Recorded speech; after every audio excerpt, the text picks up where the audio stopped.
5, 4, 3, 2, 1. Welcome back, ladies and gentlemen. This is your show, the Alt Kings Podcast, and I'm your host, Tate, with my co-host, Corbin, and today we are talking about a coin. Some may know it by Hedera Hashgraph, others may know it by HBAR, and today it is HBAR. Indeed. So it's just such a different coin, isn't it, Tate? It's so unique. Yeah, absolutely. It's very unique. The Tech Titans, Mance Harmon and Dr. Lehman Baird created this token, and Mance, he is the strategic leader. He has all the experience in multinational corporations, government agencies, and high-tech startups, while Mr. Lehman Baird is basically the guru with the brains. He has all 20 plus years of experience in technology and startup experience.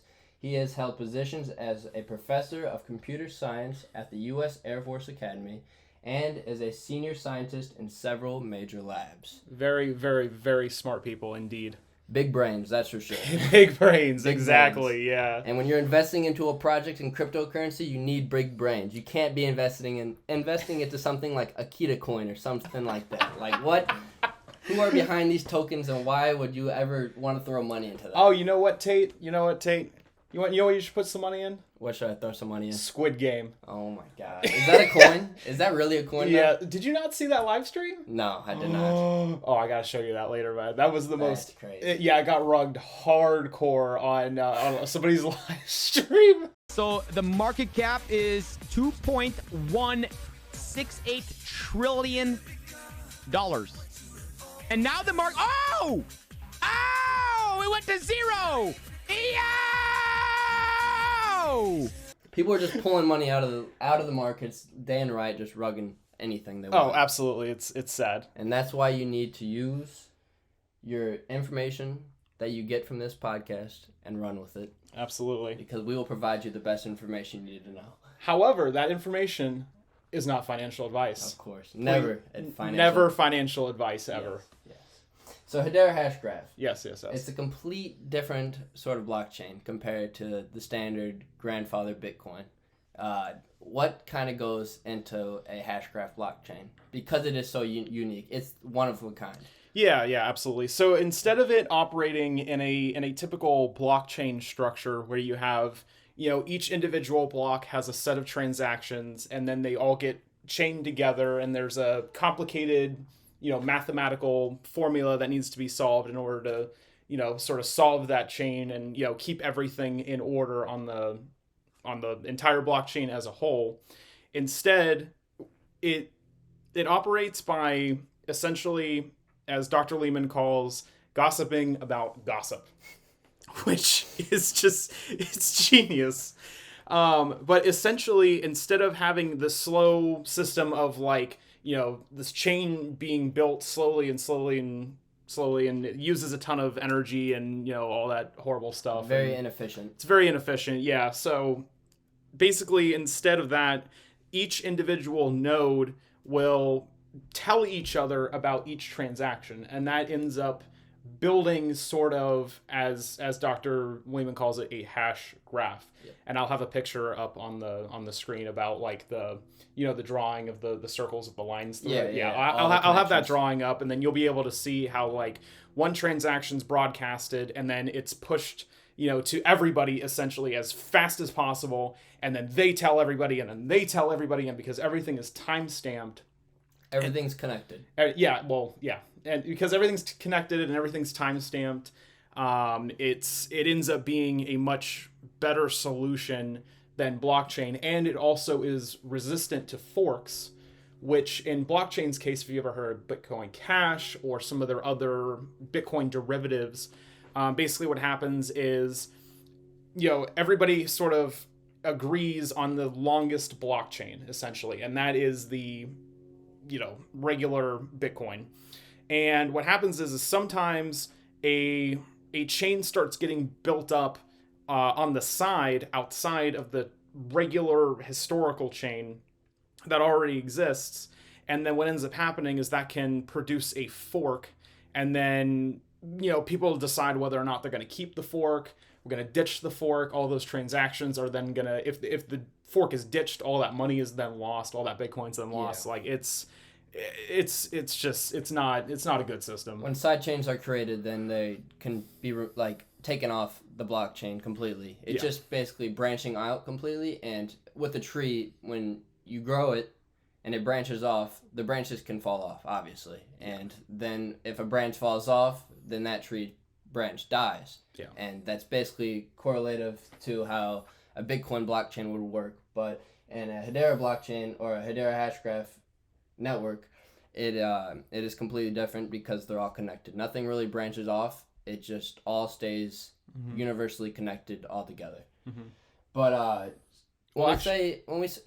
go ahead. Sorry, I didn't want to interrupt you. Yeah, well, I mean, technically, even if it does branch, that's kind of a good thing because if everything's just telling each other about everything, and that's like the whole like point of the blockchain, even if somebody's out here saying, oh, no, I did this transaction at this time. Well, because everybody else already knows everything, it helps keep the network secure and also reliable and fair, which was a big part of their strategy when creating HBAR. I guess you could relate Hedera's Hashgraph blockchain to like a bush in a way.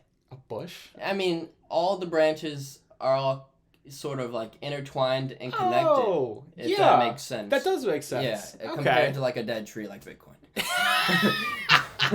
No, that's what it's doing to the trees. Yeah, basically. Oh. But so HBAR is the token used in Hedera Hashgraph's blockchain. So don't get Hedera confused with HBAR. HBAR is just that token that Hedera uses to transfer all of the transactions. Yeah, exactly. It is very fast and efficient. Like our first episode, we talked about XRP.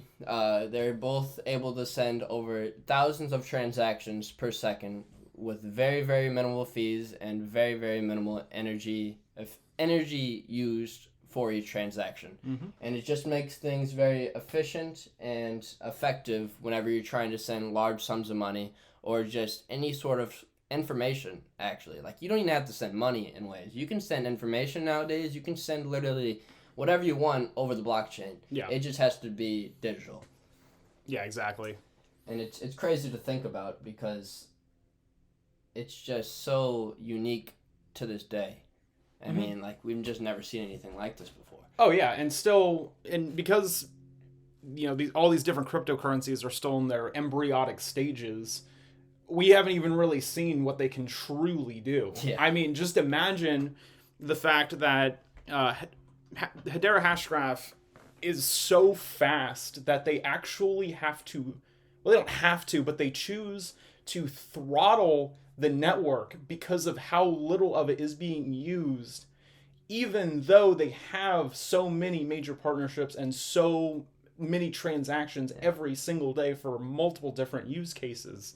They still have to throttle it down to, I believe last I checked, it was like down to like 30 or 40% of what it can do right now. Cow. Yeah, and even when I still send HBAR through, you know, an exchange to a wallet or vice versa, it shows up like that. Immediate. Yeah, it's literally immediate. It's fantastic. It's so crazy to think about how they're able to create these sorts of technologies. Absolutely. But, yeah. HBAR or Hedera has major partners, and they have a council. And in their council, some of the members are companies like Boeing, Google, IBM, LG Electronics, T-Mobile, and now recently, a couple days back, they just added Ubisoft. Yes, sir. For all of the games and many NFT creations to come. But to be a part of this council, you have to have over 10 billion in capital. So they're not playing around. Yeah, they're not playing around. Peanuts. Like, yes. Yeah, casual 10 billion. Oh my god. $10 billion. You could do so much with. You could literally take over. That's like 1% of the national debt, Tate. Oh my god. Not even. Not even, maybe probably. Maybe a quarter percent. 0.1%. Yeah, 0.1. Oh, wow. But this council is created of some of these members, like I said, but with it, it's kind of like a DAO in a way. It's what a DAO is, if you don't know what that is. It is a decentralized autonomous organization, and what they do in a DAO would be they get to vote on what happens through the network. And so these major companies get to basically come together and pick and choose what they want to happen through this network. And I mean, when you have companies like Boeing, Google, and IBM, major companies who've been around for many, many years, getting to choose what's going to happen through a Hashgraph blockchain, that says a lot. Yeah, absolutely. And especially these early stages, whenever there's nobody real, I mean, there's people starting to slowly continue to grow and adapt into the cryptocurrency space, but when they're already a part of a blockchain like Hashgraphs, it's just, they're the early investors. Like, they know what's to come. And when you have these major companies who know what's to come, you need to hop on board with that as well. Yeah, absolutely. But then again, that is not financial advice. No, not in the slightest. Sorry. And I've heard a lot of people, express doubt in the governing council and stating that, like, this is just another way to centralize a quote unquote decentralized currency, and a couple other things surrounding the council in general. Even though Dr. Lehman has stated that the reason that there is a governing council in the first place and why the members are who they are is to sort of direct HBAR into, the most useful currency it possibly can, with such a strong blockchain behind it. Having people's ear down to ear to the street, is that what the kids say these days? Yeah, I guess so. Yeah. By these companies having their ears to the street. That's such a weird saying. By having these companies on there, they'll be able to better tailor the blockchain for their needs. And also, because there's such a variety of companies that are in different sectors of the market, on different countries that are controlled by different governments, there's a really, really low shot that there would be sort of a takeover. A takeover, yeah. Yeah, because all these companies are so different. They're all ultimately looking out for themselves, which is, fine. These are all, as far as I know, publicly traded companies. Yeah. Like, that's totally fine. Yeah, aerospace. We have freaking technology companies like Google, cellular companies like T-Mobile, and then I was also doing a lot of more deep and sensitive research on the website. They're also helping out like businesses like farms and stuff of that sort, being able to spread their information anywhere around the world in less than seconds, as well as move their money. I mean, this is just basically limitless. You're capable of doing anything with Hedera's blockchain. Oh, yeah. Or not, sorry, I apologize. Not blockchain, Hashgraph chain. Whoa. Good save there, Tate. This is not a blockchain, because we do not move by blocks, we move by hashgraphs. And Hedera is one of these tokens that we will be going into a lot more intense research, I guess you could say, because we have a lot of different NFT projects we want to bring on board and have them on this podcast as well. Absolutely. And there's just a lot more information that is just hiding from us in a way right now that we really maybe not have seen, but we still will get around to finding eventually to provide to our channel and to you beautiful people. Oh, absolutely. Yeah, we already have a couple NFT creator interviews lined up. Yep. And then that way we can all sort of get a better understanding of Hedera Hashgraph. Yeah, because these creators, they're gonna know probably more than we will, to be perfectly honest. 100%. Yeah, because if you're creating on a blockchain, you're gonna obviously know more about development and what tools are out there to produce your content and to build a community and stuff. But it's still relatively new. I mean, NFTs have only been implemented into HBAR since I believe Q2 of last year. I want to say. Like super early days for HBAR's NFT. It's very early, but I really think they have a lot of potential to take over this space because of the low transaction fees and very fast trading speeds. Yeah, plus two, I mean, we're going to have Plural launching soon, which is going to be an NFT marketplace. And then also, too, NFT.com is ran on Hedera, right? Oof, yes. That's insane. I don't know if that's 120% confirmed yet, But like from all of the rumors that I've heard, NFT.com will be running on HBAR. That's crazy. Yeah, which... That's Matt. Think about it, ladies and gentlemen. NFT.com. You hear about NFTs all the time, but the whole .com is going to be ran off of HBAR. Mm-hmm. Yeah. Just let that sink in a little bit. Yeah, and I mean, like, people know about Ethereum NFTs. And Solana NFTs. One of the worst blockchains created ever. Too many errors. But we don't need to talk about that. No. That's a video for a different day. But just think about the positive reception NFTs can also receive as well from normies who might not know, the existing, sort of infrastructure in place that, you have to deal with Ethereum's high gas fees. The transactions take a long time. Sometimes they just straight up fail and you lose your gas fees, which can be, as cheap as like, $10, $20, upwards of $150+ when it's super congested and you just want to get your dang transaction through. Why is this so difficult? When HBAR is over here charging you like 0.004 HBAR to be able to send stuff that's less than a penny, like it makes no sense. Yeah.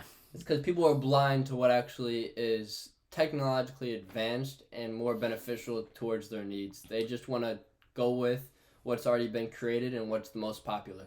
Well, yeah, I think it could be that, but also, as much as I love HBAR, I think they could really use some more grunt behind their marketing division. Yeah, you're right. Because like XRP, I hear everywhere, and Brad Garlinghouse is up there, on what's that? Like Fox. Not MSNBC. Yeah, Fox Money or like Fox Business, whatever. Like these ones that talk about different stocks and stuff. Yeah.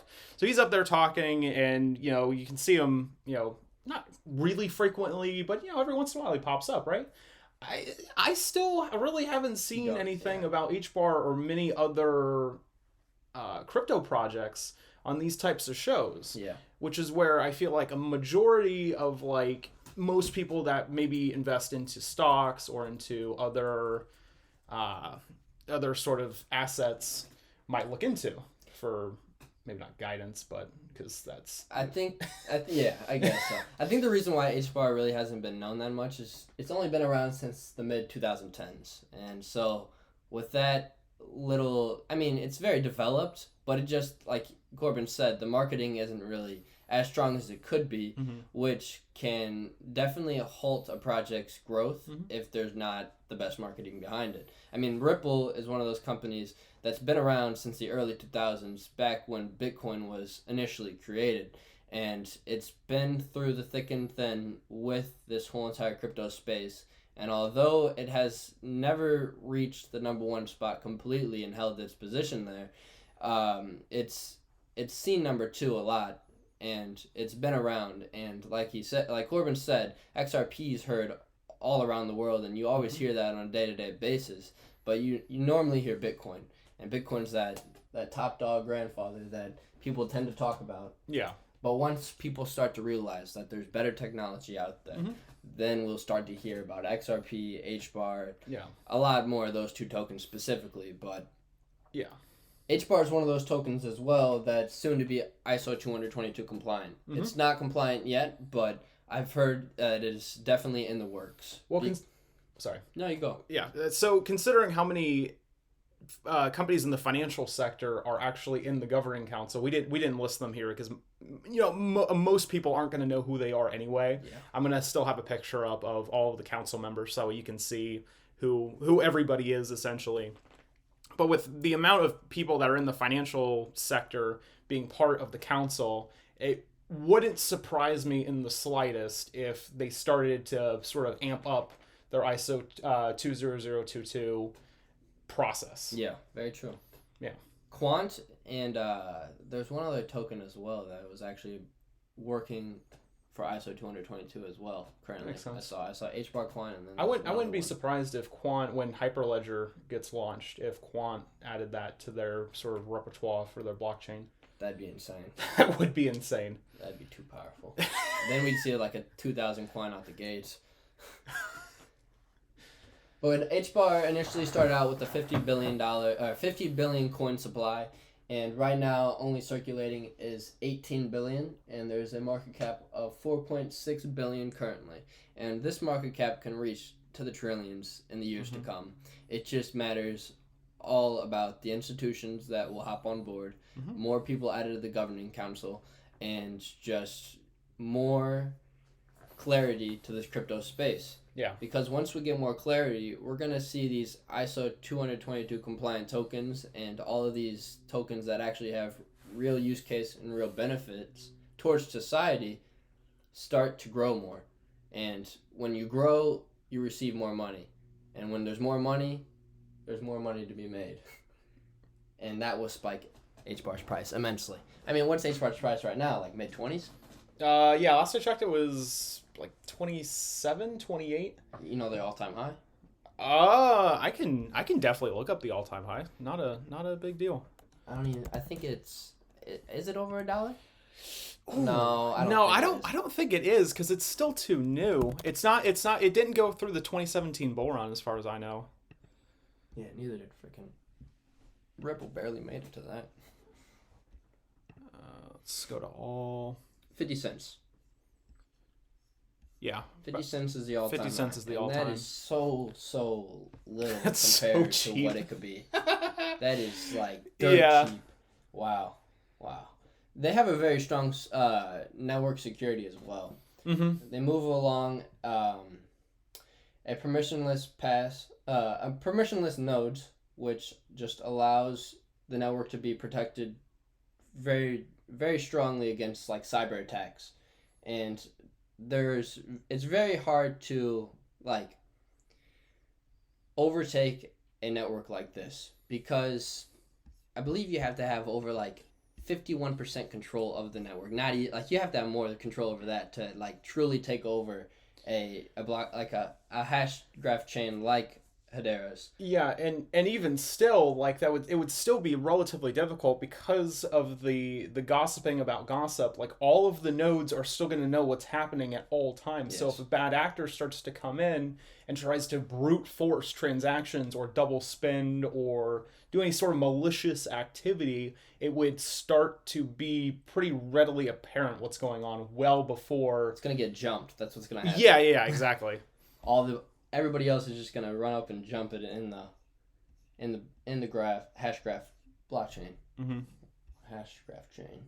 Yeah, the name for the level of security that HBAR has is called asynchronous Byzantine, and that is literally the highest level of security you can have on a network. I think it even goes outside of a blockchain itself. Like in terms of network security, asynchronous Byzantine is like the gold standard for security, which typically the way that Dr. Lehman described was not super difficult to implement, but it's slow. Yeah. Because most of the time when you start adding layers of security onto a computer or onto a blockchain, any sort of technology, it really will start to slow it down. But slow doesn't mean a bad thing. Slow just means that it's more like of a safe thing. Yeah, exactly. Yeah. And has more time to verify things Yes. and stuff like that. Slow and controlled is better than fast with no control. Exactly. And because of, like I said before, the nature of gossip about gossip and HGraph's sort of structure as a whole, it doesn't really impede the speed of it that much. That's why it's still so ridiculously fast. Yeah. It's just the way they set it up. It's great. Like It's insane. It's insane. Yeah. I don't even I will never truly be able to understand how it was created. And I don't think a lot of people will because they'll keep that in their secret of vault. Yeah, well, that's fair. Yeah, the Hashgraph technology is actually copyrighted by Hedera. Really? Yeah. Nobody else can make a Hashgraph network. Wow. Only Hedera can.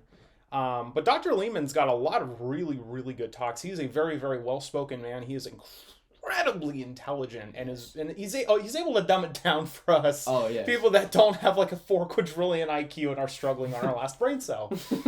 Yes. Yeah, he goes to Harvard all the time and talks to all the high Ivy League students Mm-hmm. about their network and what they're trying to do to provide to the rest of the world. Yeah. But you're talking about how Hedera has a patent, right? Yeah. So basically it's a worldwide patent, so nobody else can use their sort of network, which is insane to think about. Which also was a great idea on their part, so that way nobody else can copy them. Yep. Yeah, compared to majority of the other networks are being copied left and right. Think about it. You have a Dogecoin, you have a Shiba coin, you have an Akita coin, and you have Elon. Yeah. Don't forget Elon. You have Kishu. All right, I was about to say Elon's not a dog, but Kishu is. Look, we really shouldn't be. Really shouldn't even be name dropping. Yeah. These horrendous coins. Hey, but after Tether, implodes, they'll all get purged, and we'll all be able to move on with our lives, and then... Not even after Tether implodes. Once the SEC starts to put down the hammer. That's all that's needed right now in this market. SEC putting down the hammer, because no other country really enforces anything. I mean, once the United States starts to enforce crypto laws and restricts things from being traded, it's going to change the way that everything's... All the money in those stupid cryptos is either going to be lost or brought in to the cryptos that matter. What's killing you over there? Gary Gensler is going to be like Mario when he gets the hammer. He's going to be like...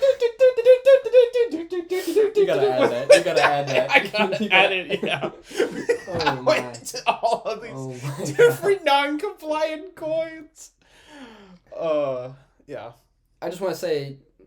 completely off track right now, but I just want to say thank you to everybody who subscribed and has watched our first podcast. I really appreciate every single one of you guys showing support and love towards this, and we hope that we were able to teach you something in that first episode.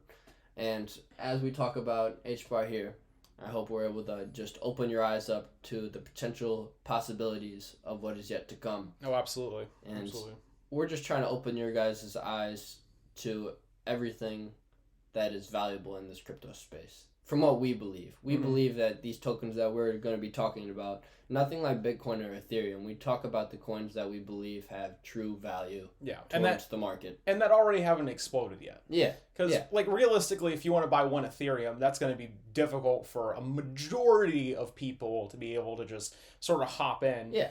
When you can be over here, buy an HBAR for 20 cents. Yeah, 28 cents or whatever. Potential to go over $10 in the next 2 to 3 years. Which is not financial advice, but, That's just speculation. Speculation, yeah. I mean, so if you can just consider, like, buying a coin like Bitcoin or like Ethereum, it's like, Ethereum's $3K right now, Bitcoin's like 40-something thousand. To double your money in those, Ethereum has to hit 6,000. Bitcoin has to hit 80,000. I mean... Yeah, it's likely down the road, but when Bitcoin's at 80,000 and Ethereum's at 6,000, if you invest into a 20-cent HBAR or like a 80-cent XRP, those coins are going to be at tens of dollars by then. So you're not only going to double your money, you're going to probably like 10x it, probably. Hopefully. But yeah, I'm not saying this is financial advice. This is just what I see, and this is what I think about whenever I'm doing this extensive research. You know what we should do? What? We should get it. You know how the Staples has that button that says that was easy, right? Yes. We should get a custom one made that you push it and it says not financial advice. Not financial advice.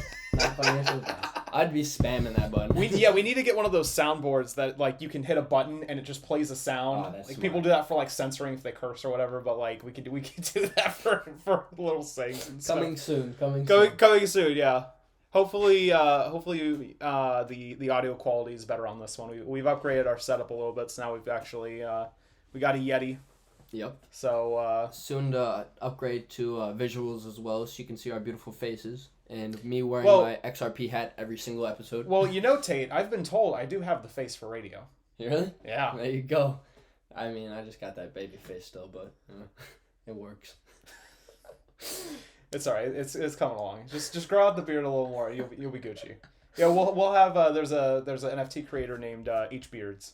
HBeards? Dude's super talented. We'll have him on one day. Wow.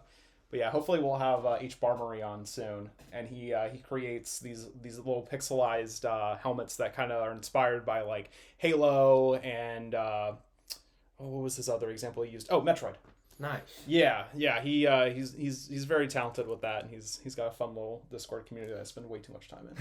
And we'll definitely be bringing on HBAR and XRP creators very soon in the NFT space. We have a lot lined up. Oh, yeah. We are connected pretty strongly in those. Mm-hmm. We want to be able to branch our audience into those areas. Or at least give some exposure. Yeah. So at least people 100%. know that, like, hey, this exists. Yes. Because, you know, I feel like there's no real news or anything unless you're deep into, like, crypto Twitter. Yeah, true. About HBAR NFTs, or especially XRP NFTs, because of how, I guess you could say, how meta it is. Yeah. There's already a marketplace for HBAR NFTs, right? You can... Kind of. There's one that just launched. It starts with a Z. I forget the name of it. But the issue with it right now, from my understanding, is the initial HBAR NFTs that came out, they all had a different ID for each NFT, which is fine. Yeah. It's totally fine, right?